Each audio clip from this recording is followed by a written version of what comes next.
अस्सलाम वालेकुम। हर रोज दुनिया में 1.5 अरब के करीब बच्चे अपनी बचपन से जवानी के दरमियान का एक मेजर टाइम ऐसी बिल्डिंग्स में गुजार देते हैं जिन्हें स्कूल्स कहा जाता है।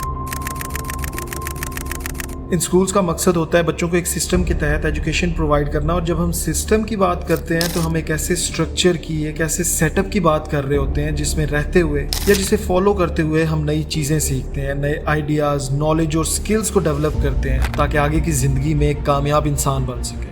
लेकिन क्या हो अगर आपको ये कहा जाए, इनफैक्ट प्रूव किया जाए कि एजुकेशन जिसे a key to success, a path to freedom कहा जाता है, असल में तो इसका मकसद आपको एम्पावर करना या फ्रीडम दिलवाना कभी था ही नहीं, बल्कि आपको कंट्रोल करना है, तो what would be your first reaction? I know it sounds dramatic और इस पे यकीन करना इतना आसान भी नहीं है, लेकिन जो एजुकेशन सिस्टम हम इस वक्त फॉलो कर रहे हैं उसकी शुरुआत इसी गोल को लेके हुई थी कि यंग माइंड्स को कंट्रोल किया जा सके। हमारा एजुकेशन सिस्टम किस तरह से शुरू हुआ, कैसे सिस्टम ने जनरेशन्स की क्रिएटिविटी, क्रिटिकल थिंकिंग और कॉग्निटिव एबिलिटीज को खत्म किया और किस तरह से ये आज भी ज़हनी गुलाम पैदा कर रहे हैं। Let's have a closer look at the biggest scam and the dark reality of our education system.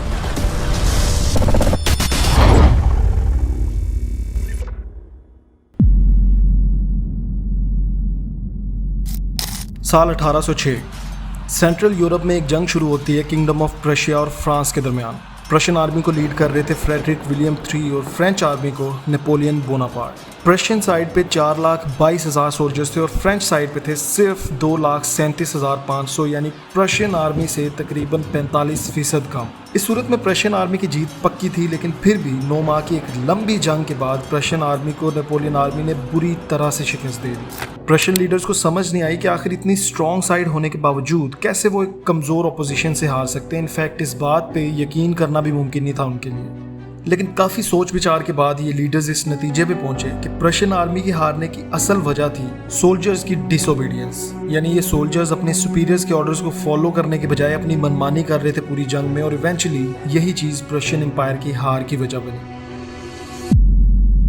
Prussian leaders के लिए ये एक बहुत बड़ी परेशानी वाली बात थी और वो इमीडिएटली कोई ऐसा सिस्टम बनाना चाहते थे जिसके जरिए वो अपने लोगों को, स्पेशली यंग माइंड्स को ट्रेन कर सकें कि किस तरह से सिर्फ सुपीरियर के ऑर्डर्स को फॉलो करना है और अपने दिमाग का इस्तेमाल किए बगैर सिर्फ यस सर, ओके सर करना है, ताकि दोबारा उन्हें कभी डिसोबीडियंस का मसला ना फेस करना पड़े। प्रशियन लीडर्स ने मिलकर एक 8 इयर्स एजुकेशन मॉडल बनाया और इस एजुकेशन मॉडल का मकसद ये था कि लोगों की फ्री विल, क्रिटिकल थिंकिंग और लॉजिकल रीजनिंग को खत्म किया जाए और इन्हें सिर्फ और सिर्फ अपने सुपीरियर्स का फर्माबरदार बनना सिखाया जाए, ताकि ये खुद से कोई स्टेप लेने की बजाय, कोई सवाल करने की बजाय एक सिस्टम को फॉलो करें जो कि प्री डिफाइंड हो। इस सिस्टम को प्रशियन लीडर्स एडल्ट्स पे अप्लाई नहीं कर सकते थे, तो उन्होंने चुना कम उम्र बच्चों को, क्योंकि बचपन से इन्हें जो सिखाया जाएगा आगे जाके ये वही करेंगे। इसी दौरान इंडस्ट्रियल रेवोल्यूशन भी अपनी पीक पे चल रही थी और इंसानों को मशीनों से रिप्लेस किया जा रहा था। दूसरी साइड पे ज्यादातर लोग फार्मिंग और हैंडमेड प्रोडक्ट्स का बिजनेस कर रहे थे और इंडस्ट्रीज के लिए ये एक मसला था क्योंकि उन्हें वर्कफोर्स चाहिए थी और कोई अपना बिजनेस छोड़ के उनके लिए काम क्यों करने जाएगा। इसका हल निकाला अमेरिका में जॉन डी रॉकफेलर ने, जो एक बहुत बड़े इंडस्ट्रियलिस्ट थे, और पूरे अमेरिका में पब्लिक स्कूल्स को फंड देना शुरू कर दिया, एजुकेशन को बिल्कुल फ्री कर दिया ताकि हर कोई एजुकेशन हासिल कर सके। लेकिन अगर इन लोगों को ज्यादा एजुकेट कर दिया जाता तो ये लोग तो अपने बारे में सोचने लगते, अपना बिजनेस खड़ा करने का सोचते और रॉकफेलर जैसे इंडस्ट्रियलिस्ट के सामने एक कंपेटिटर बन के आ जाते। पर रॉकफेलर के पास इसका भी हल मौजूद था। 1902 में रॉकफेलर ने जनरल एजुकेशन बोर्ड बनाया। गेस कर सकते हैं इस एजुकेशन बोर्ड का मकसद क्या था? इस बोर्ड का मकसद ये डिसाइड करना था कि स्टूडेंट्स को कितना एजुकेट करना है, कितना नहीं, क्या सिखाना है, क्या नहीं, और अगेन गोल वही था कि उनकी फ्री विल को खत्म किया जा सके, सोचने की एबिलिटी को खत्म किया जा सके, और जब ये स्टूडेंट्स स्कूल से पास आउट होकर निकलें तो एक ओबीडियंट वर्कर्स हों, ऑर्डर्स पे चलने वाले गुलाम हों। इस एजुकेशन सिस्टम में स्टूडेंट्स को 5 से 13 साल की एज तक एक ऐसा माहौल प्रोवाइड किया जाता था जहां वो सिर्फ वही सीखता था जो उसे सिस्टम सिखाना चाहता था, एंड इट डिडंट मैटर कि वो चीज स्टूडेंट्स को आगे जाके फायदा देगी या नहीं। प्रशियंस ने जैसा सोचा था बिल्कुल वैसा ही हुआ और ये एजुकेशन सिस्टम सिर्फ प्रशिया में ही नहीं बल्कि पूरी दुनिया में और ब्रिटिशर्स के जरिए इंडियन सब कॉन्टिनेंट में भी पहुंच गया। लेकिन यहाँ आते ही इस एजुकेशन मॉडल का मजीद बेड़ा गर्क हो गया। यहाँ मैं एक बात क्लियर करता चलूँ कि मैं एजुकेशन या स्कूल्स के नहीं बल्कि एजुकेशन सिस्टम और स्कूलिंग सिस्टम के खिलाफ हूँ, क्योंकि इस सिस्टम में ना तो एजुकेशन है और ना ही कोई सिस्टम है। वीडियो के शुरू में मैंने बताया था कि 1.5 अरब बच्चे पूरी दुनिया में डेली सुबह 6 से 7 बजे उठते हैं, ड्रेसअप होते हैं, एक भारी भरकम बैग अपने कंधों पे रख के एक बंद कमरे में जाके बैठ जाते हैं, जहाँ उन्हें एक टीचर डंडे के जोर पे सिर्फ ओबीडियंस सिखाता है, अपने सुपीरियर के या अथॉरिटी के ऑर्डर्स कैसे मानने हैं वो सिखाता है।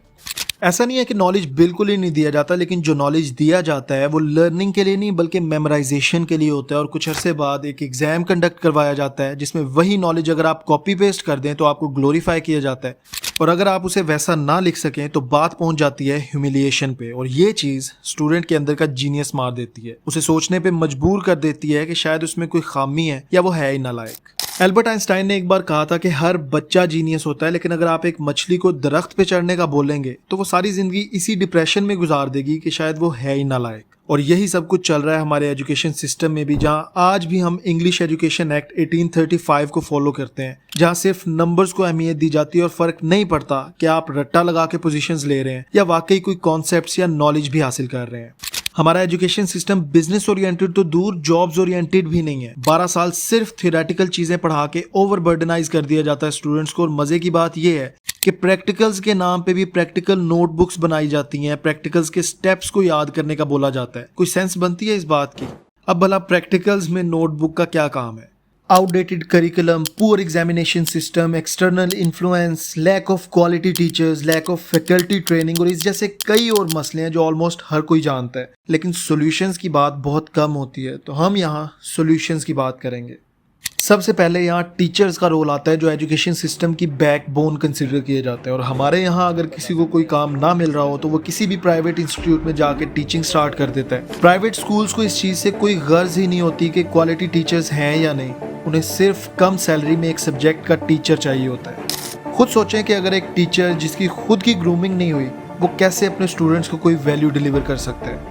तो यहाँ सबसे पहले टीचर्स की प्रॉपर ट्रेनिंग बहुत ज़रूरी है। उन्हें ये बताना ज़रूरी है कि एक स्टूडेंट कैसे नॉलेज को एब्जॉर्ब कर सकता है। उन्हें ये समझाने की ज़रूरत है कि एजुकेशन का मतलब हरगिज़ ज़्यादा नंबर्स हासिल करना नहीं है, और ना ही बोर्ड्स पे लिखने और होम असाइनमेंट्स देने से कोई बच्चा सीख सकता है। उल्टा स्टूडेंट इन चीज़ों को खुद पे बोझ समझता है, और जब तक आप किसी चीज़ को बोझ समझेंगे आप उसमें इंटरेस्ट पैदा कर ही नहीं सकते, और जाहिर है जब इंटरेस्ट पैदा नहीं होगा तो लर्निंग क्या होगी। सेकंड नंबर पे आता है हमारा आउटडेटेड और डायरेक्शनलेस करिकुलम। करिकुलम का मतलब सिर्फ ये नहीं होता कि क्या पढ़ाया जा रहा है, बल्कि ये भी होता है कि किस तरह से पढ़ाया जा रहा है, डिलीवर किया जा रहा है। अगेन बात टीचर्स पे और सिस्टम के स्टेक होल्डर्स पे आती है। आइडियली एजुकेशन सिस्टम में करिकुलम को ऐसा होना चाहिए जो स्टूडेंट्स में क्रिएटिविटी, क्रिटिकल थिंकिंग और प्रॉब्लम सॉल्विंग स्किल्स पैदा करे। और हम बचपन से क्या पढ़ते आए हैं कि मिर्जा गालिब को आम बहुत पसंद थे, या मिस्टर चिप्स और मिस्टर राल्स्टन की आपस में बनती नहीं थी। मतलब स्टूडेंट्स का उनकी पर्सनल लाइफ से आखिर क्या लेना देना। तो करिकुलम किसी गोल या ऑब्जेक्टिव की बेसिस पे डिजाइन होना चाहिए जो स्टूडेंट्स में क्यूरियोसिटी पैदा करे, उन्हें एक डायरेक्शन दे कि फ्यूचर में ये सब चीजें जो वो पढ़ रहे हैं वो किस तरह से उनके काम आ सकती हैं। यहाँ पेरेंट्स की गलती को भी बिल्कुल इग्नोर नहीं किया जा सकता। ज्यादातर माँ बाप अपने बच्चों को इंजीनियर, डॉक्टर या सिविल सर्विसेज ऑफिसर बनाने के ख्वाब देखते हैं, इनफैक्ट प्रेशराइज करते हैं। इवन वो पेरेंट्स जो अपने बच्चों को साइंस सब्जेक्ट्स पढ़ाना चाहते हैं उसके पीछे साइंस से कोई प्यार नहीं होता, और ना ही ये गोल होता है कि हमारा बच्चा एक्सेप्शनली बाकियों से हट के कुछ सीखेगा, बल्कि उन्हें सिर्फ अपने बच्चों को डॉक्टर, इंजीनियर या सिविल सर्विसेज ऑफिसर बनाना होता है ताकि सोसाइटी में उनकी वाह-वाह हो सके।